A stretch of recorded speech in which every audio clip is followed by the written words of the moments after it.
एक समय की बात है। लक्ष्मणपुर नाम का एक छोटा सा राज्य था। यह राज्य अपनी शांति और खुशहाली के लिए जाना जाता था। इस राज्य के राजा का नाम हर्षवर्धन था।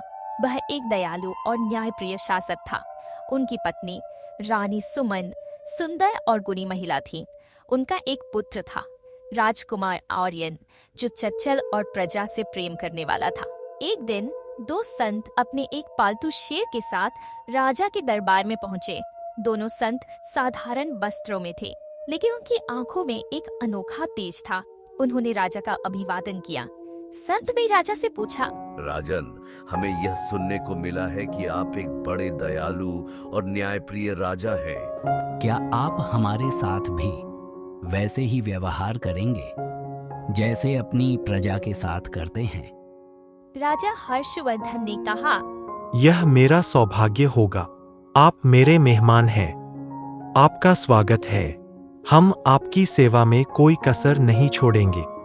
राजा ने अपने सिपाहियों को संतों की सेवा करने का आदेश दिया। उन्हें स्वादिष्ट भोजन परोसा गया। उनके शेर का भी अच्छे से ख्याल रखा गया। रात भर राजा ने उनकी आराम की पूरी व्यवस्था की। अभी सुबह दोनों संत राजा के दरबार में आए। उन्होंने राजा से एक वचन मांगा। मैं वचन देता हूँ कि जो कुछ भी आप मांगेंगे मैं वह आपको प्रदान करूँगा। राजा का वचन सुनकर दोनों संत मुस्कुराए, लेकिन उन्होंने जो अगला मांग रखा उसने सभी को चौंका दिया। राजन, हमें आपका पूरा राज्य चाहिए। दरबार में एकदम सन्नाटा छा गया। सभी लोग एक दूसरे की तरफ देखने लगे, लेकिन राजा हर्षवर्धन अपने वचन के पक्के थे। यदि यह आपकी इच्छा है तो यह राज्य अब आपका है। राजा ने अपना राज्य और महल संतों को समर्पित कर दिया। रानी सुमन और राजकुमार आर्यन ने राजा का साथ दिया। तीनों एक छोटी सी कुटिया में रहने लगे। राजा हर्षवर्धन ने गरीबी में जीवन गुजारना शुरू किया, लेकिन उन्होंने कभी भगवान को दोष नहीं दिया। उनकी पत्नी और बेटा भी इस कठिन परीक्षा में उनका सहारा बने रहे।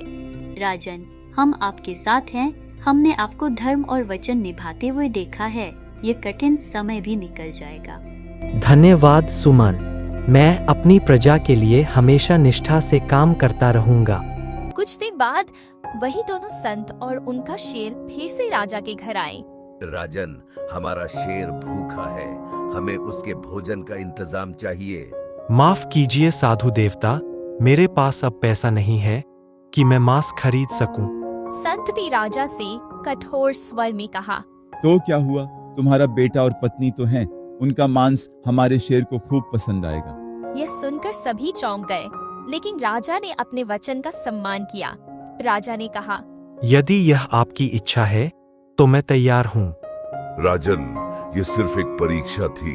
तुम्हारी दयालुता, वचन का पक्का होना और त्याग की भावना को देखकर हम आशीर्वाद देते हैं। तुम सच में एक महान राजा हो। दोनों संतों ने राजा को उनका राज्य वापस कर दिया। उन्होंने आशीर्वाद दिया कि राजा और उनका राज्य सदैव खुशहाल रहेगा। राजन, तुम्हारी कहानी युगों तक याद रखी जाएगी। तुमने साबित किया है कि सच्चा राजा हमेशा अपने धर्म पर चलने वाला होता है। धन्यवाद साधु देवता। यह आशीर्वाद हमेशा मुझे सही दिशा में चलने के लिए प्रेरित करेगा। इस तरह राजा हर्षवर्धन ने अपने धर्म, वचन और त्याग की मिसाल पेश की। उनकी कहानी आज भी एक प्रेरणा का स्रोत है। यह कहानी हमें सिखाती है कि सच्चाई, निष्ठा और दयालुता हमेशा विजय प्राप्त करती है।